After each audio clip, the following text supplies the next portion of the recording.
The morning Ethan Blackwood lost $50 million, he didn't make a single phone call. He sat alone in his corner office on the 42nd floor of Titan Global Industries, staring out at the Manhattan skyline as the city below him moved with the indifferent pace of a machine that had no idea what had just happened. The breach report sat open on his laptop screen. $50 million. Gone. Leaked through a channel so clean, so surgical, that his entire cybersecurity team had been standing in the conference room downstairs for 3 days with absolutely nothing to show for it. No name. No IP trail.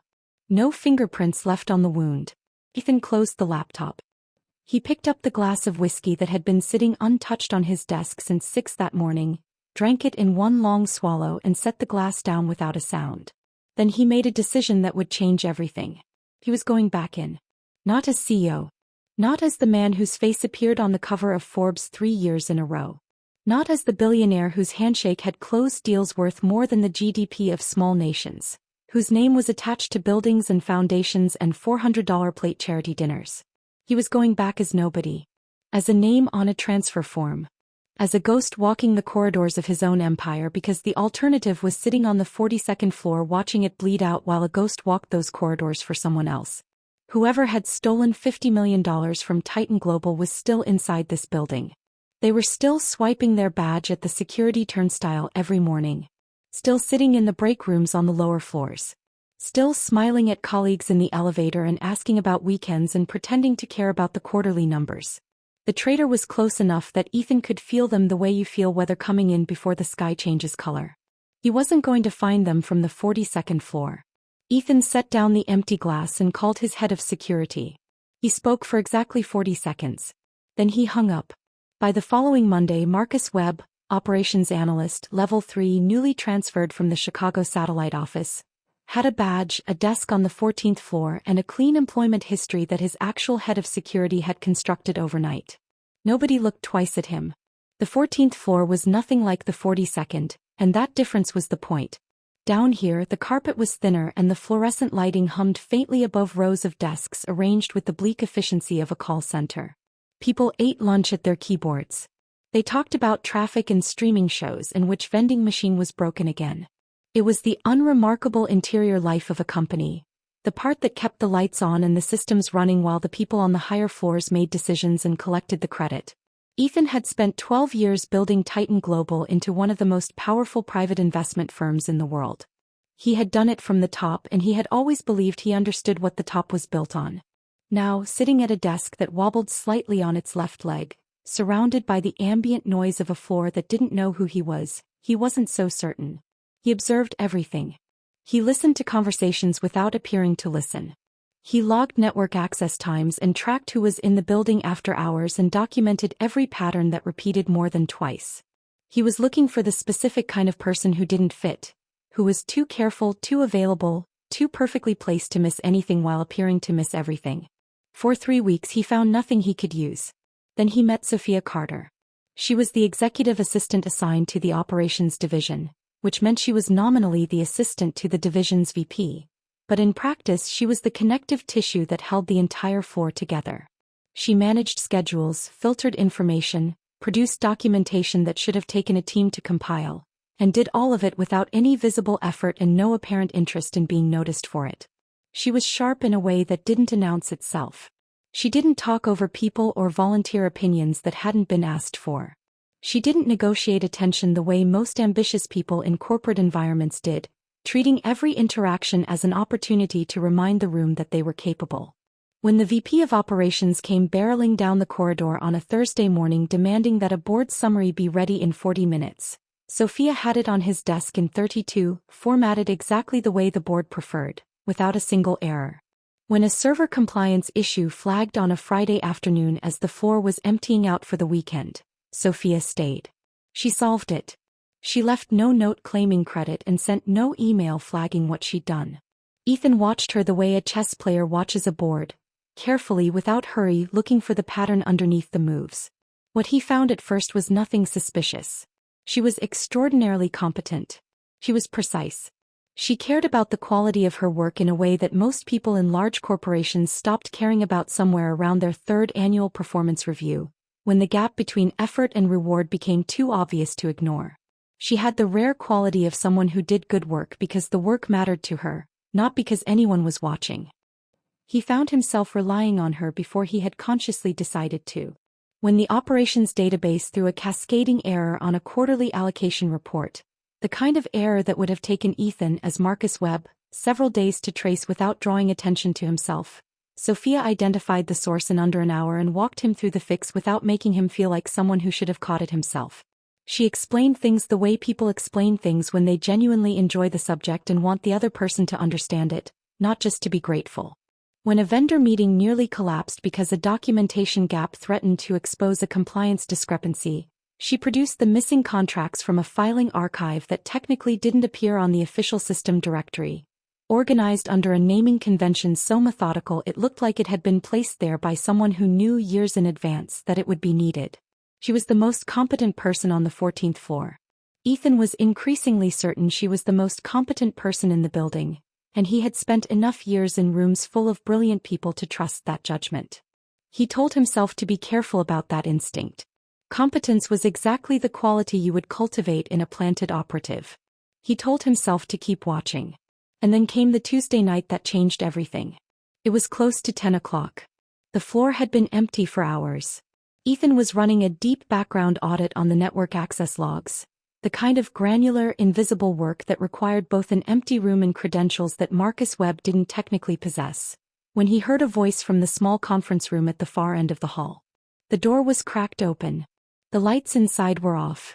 Sophia Carter was sitting in the dark, speaking in a low, controlled voice into a phone. In Russian. Ethan went perfectly still at his desk. He kept his eyes on his screen and let nothing change in his posture or his breathing, because 15 years of high-stakes negotiation had taught him that the most important thing you can do when something changes without warning is act as if nothing has changed. He didn't speak Russian himself, but he had spent enough time in international boardrooms and diplomatic dinners to know exactly what the language sounded like, and what he was hearing was not a woman stumbling through pleasantries with a tourist phrase book. It was fluent. It was fast. The rhythm of it was clipped and precise, the kind of precision you develop when information is more important than warmth and there is no room in a conversation for anything that doesn't move the matter forward. She was on the call for less than 4 minutes. When she came out of the conference room, she moved quietly, the way people move when they think they're alone.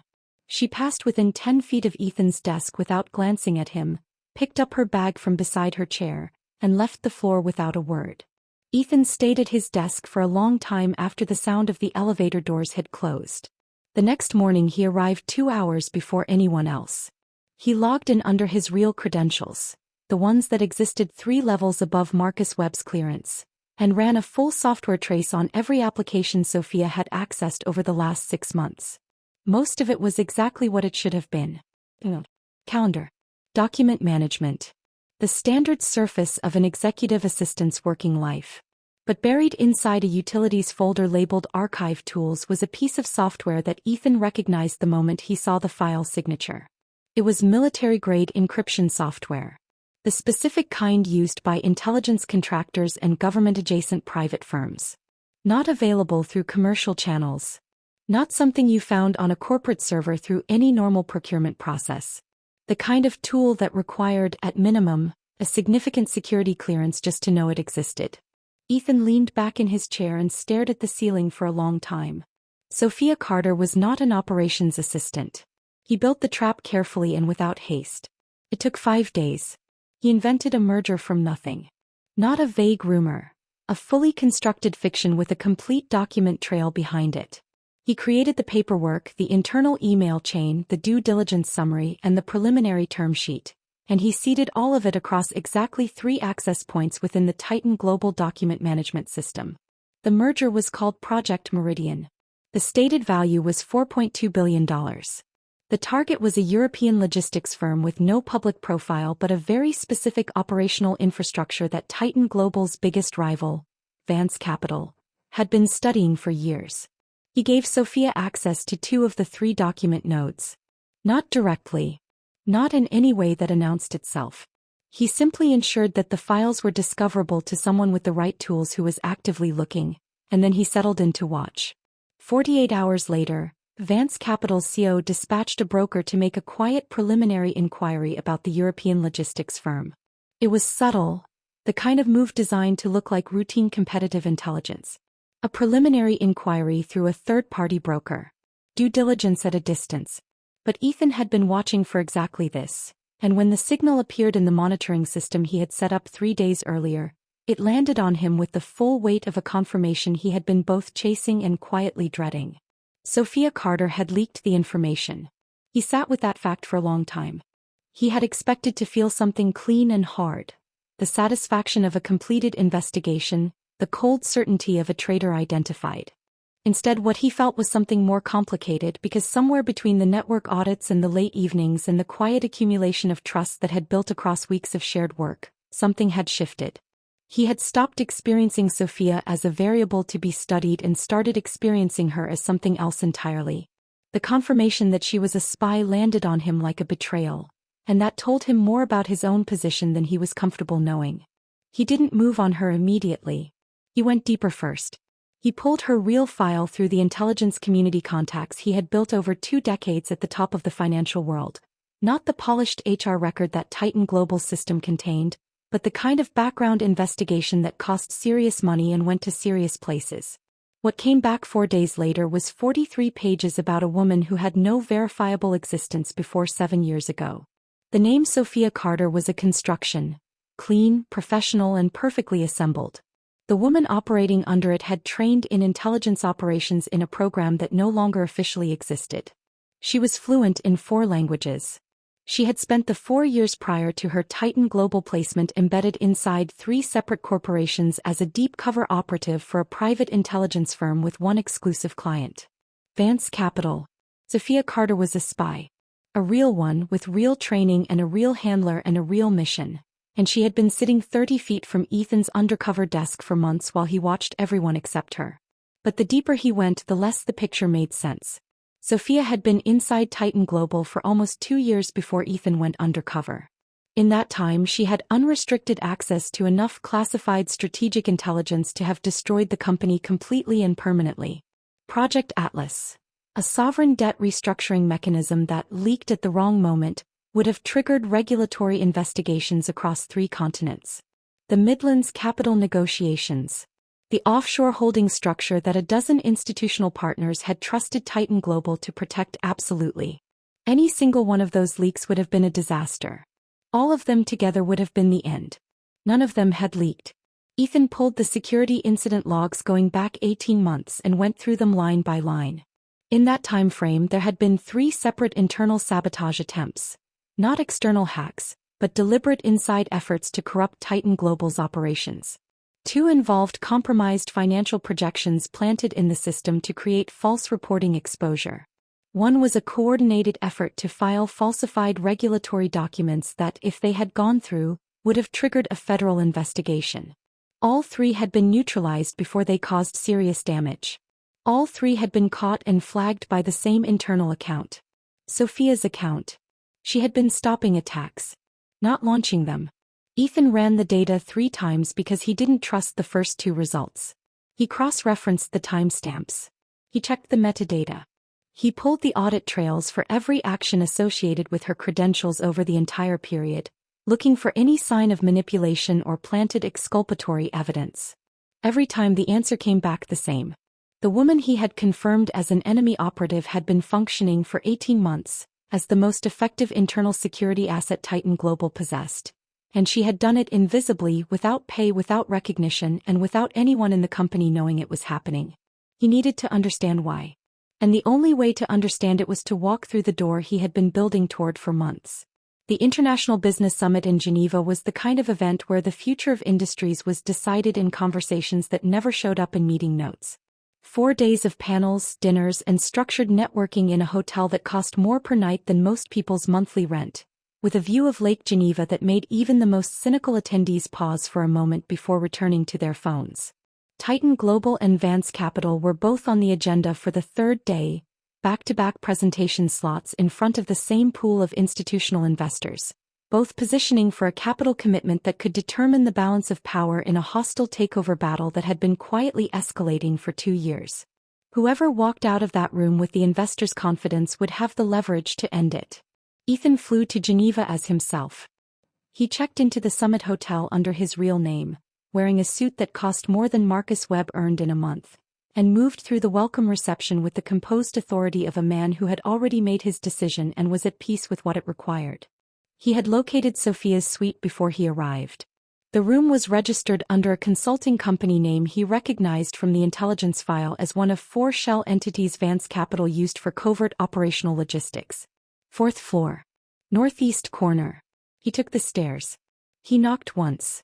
She opened the door immediately, and the absence of hesitation told him she had known he was coming. She was dressed simply, a dark blazer over a clean white shirt, no jewelry, no performance. She looked at him with an expression he found impossible to categorize precisely. Not fear. Not defiance. Not guilt. Something closer to the expression of a person who has been carrying something very heavy for a very long time and has finally decided that putting it down is worth whatever comes next. He stepped inside. The suite had a full-length window facing the lake. The city lights were dissolving into their own reflections on the water below. He said quietly, "I know what you are." Sophia didn't answer immediately. She moved to the window and stood with her back to him, looking at the lights on the water. Then she said, "I know what you are too, Marcus." And she smiled.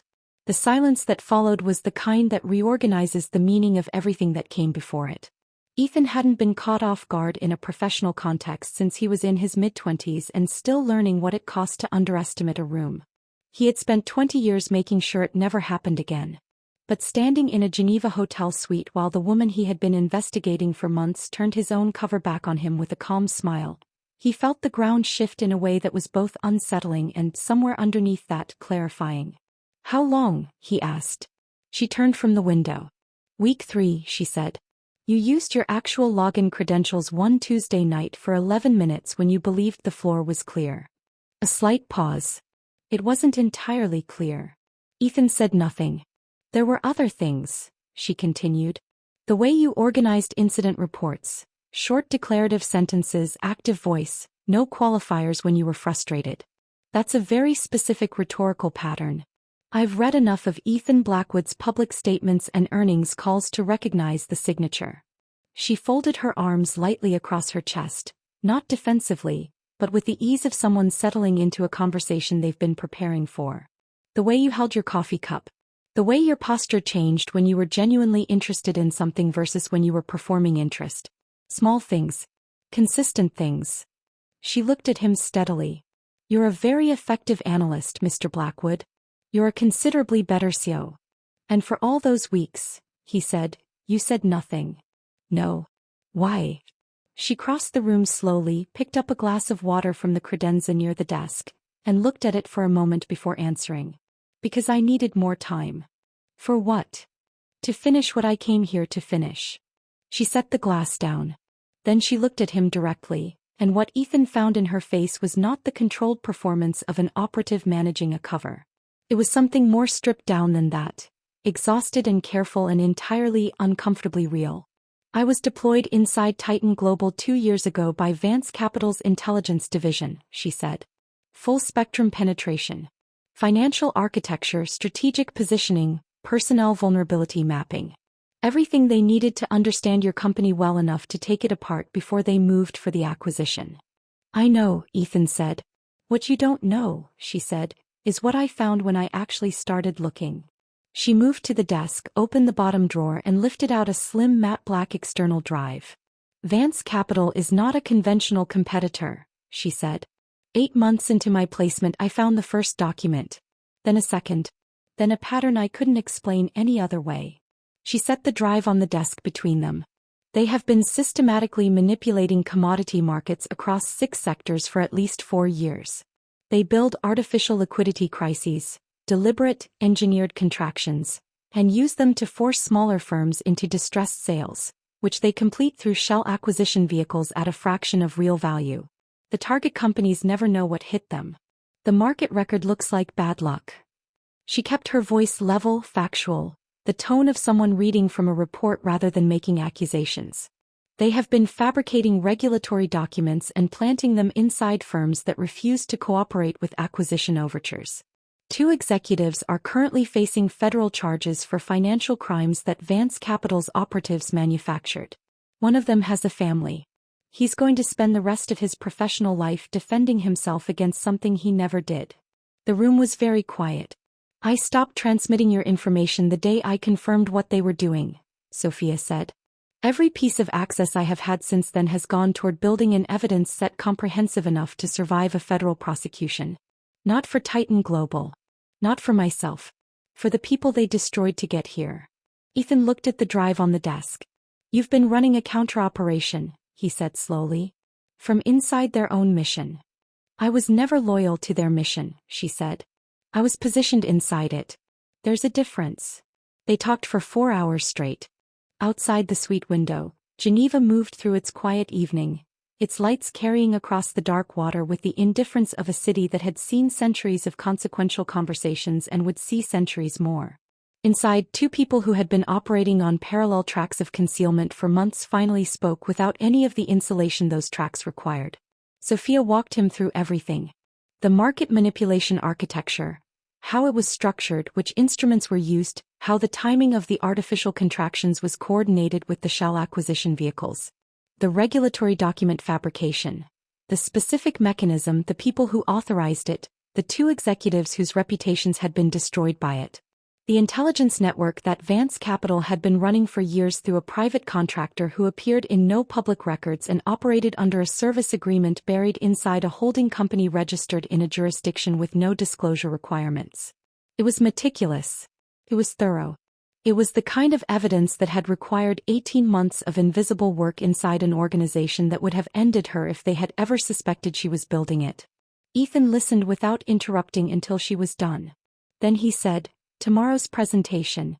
Vance Capital has something planned beyond investor positioning." She looked at him. "Yes. Tell me." She did. What Vance Capital had engineered for the following afternoon was not a presentation. It was a 3-part mechanism designed to operate simultaneously. A misleading financial disclosure, technically accurate at the component level but deliberately structured to create a false picture at the aggregate level. Time to release during Titan Global's presentation slot. A series of pre-positioned short trades, placed through 4 separate trading accounts in 2 jurisdictions, calibrated to trigger a confidence collapse in institutional sentiment. And a formal acquisition bid framed as emergency rescue capital, positioned to land in investors' inboxes within 2 hours of the market reaction, designed to make Titan Global's leadership look like they had no alternative but to accept. It had been built over 18 months. Every component had been tested. It was intended to be irreversible. "Unless we move first," Ethan said. Sophia was quiet for a long moment, looking at him across the desk. "Yes," she said. "Unless we move first." They worked through the rest of the night and into the early morning. The evidence package they assembled drew on everything Sophia had gathered over 18 months and everything Ethan could mobilize through Titan Global's legal infrastructure and the regulatory relationships he had spent a career building. By 5:30 in the morning, they had a submission that was organized, sourced, annotated, and formatted for criminal referral. The encrypted package arrived at the Financial Crimes Division of the International Securities Authority at 6:14 a.m. Geneva time. It contained 112 primary documents, 4 audio recordings, 3 annotated transaction chains, and a 17-page analytical summary that traced every fraudulent operation back to its authorization point. At 9:47, 3 senior Vance Capital executives were escorted from the Summit Hotel lobby by federal investigators while the morning session was still being called to order in the conference room 40 meters away. The presentation never happened. The acquisition bid was never filed. The story broke across international financial media before noon. By early evening, it had reached the front page of every major business outlet in the world, and by nightfall it had crossed into general news. The kind of story that required no financial background to understand because the scale of the corruption and the names attached to it made it immediately legible as a human story about power and its abuse. Vance Capital's stock had dropped 63% before trading halted. The CEO's emergency flight back to New York landed to a reception that included both a subpoena and a press contingent that filled the arrivals hall. 2 board members had retained criminal defense attorneys before the end of the business day. The shell company network, visible now to regulators across 4 jurisdictions who were coordinating in real time, was being dismantled faster than it had been assembled. Ethan stood in the hotel lobby and watched the news scrolling on a screen above the reception desk. He felt something he hadn't felt in months. A stillness that wasn't the stillness of suppressed anxiety or postponed action, but the particular quiet that arrives when something that needed to be done has been done, and the cost has been paid, and the outcome is what it should be. His real phone rang. His board chair. His CFO. 3 of the institutional investors who had been in the summit audience that morning and wanted to understand from the source what had actually happened and what it meant for their positions. He answered each call with the same 4 words: Titan Global is stable. It was the truth. He found Sophia in the hotel garden in the hour before sunset, sitting alone on a stone bench near the water feature at the garden's center. Her jacket was folded over her knees. She was looking at nothing in particular with the expression of someone who has been in motion for a very long time and has just discovered what stillness feels like. He sat down on the bench beside her. For a while neither of them said anything. The garden had the particular quality of outdoor spaces in the early evening. The light going amber and long, the air cooling, the day's urgency replaced by something more open. "It's over," he said finally. "For Vance Capital," she said. "For you too. If you want it to be." She turned to look at him. He had thought carefully about what he was about to say. He had thought about it during the phone calls, during the walk through the hotel lobby, during the 2 minutes he had spent standing outside the garden entrance deciding whether to go in. "I want you to come to Titan Global," he said. "Not as an assistant. As Director of Corporate Intelligence. A division that doesn't exist yet that you would build from the ground up. Your structure, your team, your methods. Full executive authority. Direct reporting line to me. Your background would be known to no one in the organization except the 2 of us." He paused. "What you built over the last 18 months, alone inside a hostile organization without resources or support or any safety net. I have spent 12 years working with some of the most capable people in this industry and I have not seen anyone do what you did. I don't want to not work with you." The garden was quieter now, most of the other guests having drifted back inside as the evening settled. Sophia was quiet for a long moment. She looked out across the low hedge borders toward the path that led back to the hotel, and her expression was one he couldn't fully read, careful and tired and considering something he couldn't see the shape of. "I appreciate that," she said. "But I can't take the position." He started to ask why. She reached into her blazer and removed a slim manila envelope. There were perhaps 12 pages inside. He could estimate the thickness from the way the envelope sat in her hand.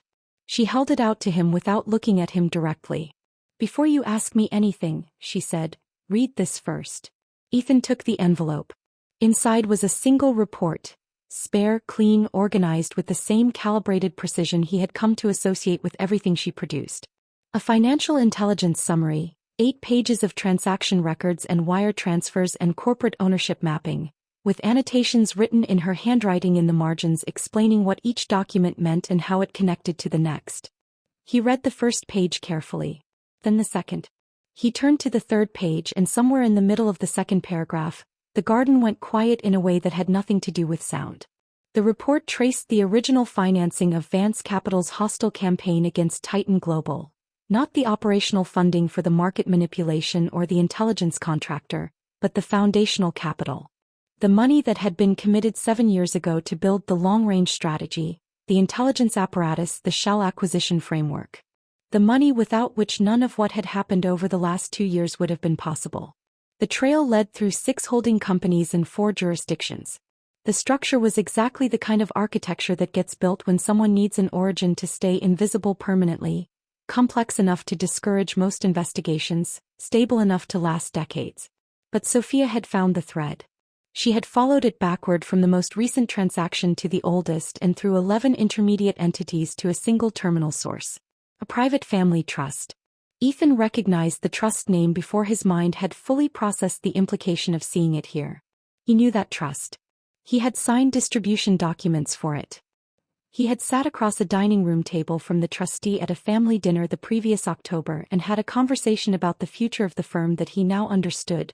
Reading these pages had been something other than what it appeared to be. The trust belonged to his older brother. Daniel Blackwood had been the financial architect of the campaign to destroy Titan Global. For 7 years. Ethan read the name 3 times. He read it the first time and thought he had misread it. He read it the second time slowly, carefully, moving through each letter separately. He read it the third time and understood that the letters were not going to rearrange themselves into something else. He turned to the last page of the report. At the bottom, below the final transaction summary and the source documentation reference, there was a single line written in Sophia's handwriting. He read it. He looked up from the page. The bench beside him was empty. Sophia Carter was gone. He stood up immediately and scanned the garden in every direction. The gravel path toward the hotel, the hedgerow border, the far gate, the area near the fountain. Nothing. She had been sitting next to him 30 seconds ago and now she was simply absent, the way a word disappears from the tip of your tongue the moment you reach for it. She had done it the way she did everything. Precisely. Without announcement. At the exact moment it needed to happen. Ethan stood alone in the garden holding the report in both hands. The last line she had written sitting in him like a weight that had no clear place to settle. Because what she had written at the bottom of the last page was not a statement. It was a question. It said, "He's been in contact with someone on your board for the last 6 months. I know which board member. Do you want to?" The sentence ended there. No follow-up. No second page. No name. Just the question, open and unfinished. A door left ajar in a building he had believed he understood completely. Ethan looked out across the garden toward the lake. The last light was leaving the mountains on the far side of the water, pulling the day down slowly behind the peaks. Somewhere in New York, in a brownstone that Ethan had helped finance as a family obligation he had never questioned, his older brother was in a house built on a betrayal that had been running longer than most of Titan Global's most successful projects. He thought about the dinners. The phone calls. The advice Daniel had offered over the years with the easy authority of an older sibling who had always seemed to want his success. He thought about the trust documents he had signed. He thought about the October dinner. He closed the envelope carefully and held it at his side. He took out his phone. His brother's name was in his contacts under a single letter. D. His thumb hovered over the screen for a long time. He thought about Sophia, about what it had taken to do what she had done, the kind of patience and self-possession required to operate inside a conspiracy for 18 months while building the case against it, alone, with nothing to protect her if the operation ever unraveled. He thought about the question at the bottom of the last page.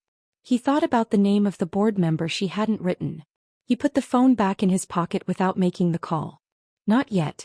He walked back through the garden and into the hotel lobby, past the screen where Vance Capital's collapse was still scrolling in real time, past the clusters of summit attendees who were talking about what they had witnessed with the particular energy of people who have been present for something historic and are still deciding what it means. He walked past all of it without stopping. Through the glass doors and out into the Geneva night, where the city was doing what cities do, moving, indifferent, luminous, full of people who believed the complicated thing had just ended. It hadn't ended. It had opened into something deeper and stranger and closer to home than anything he had been prepared to find when he walked out of his 42nd floor office 7 months ago with a false name and a borrowed desk and the certainty that the enemy was somewhere in the building. The enemy had been in the family. And the woman who had found them was already gone, carrying the one piece of information he needed most, leaving him in a city that was beautiful and cold and full of questions that were going to change everything he thought he knew about his own life. His brother's initials sat in his contacts like a small stone. Somewhere out there, Sophia Carter was moving through a city he couldn't see, toward a destination she hadn't told him, with the name of a board member that could unravel the last secret he hadn't yet had the chance to face. The Geneva night closed around him. And the story was not over. It had only just become honest. To be continued.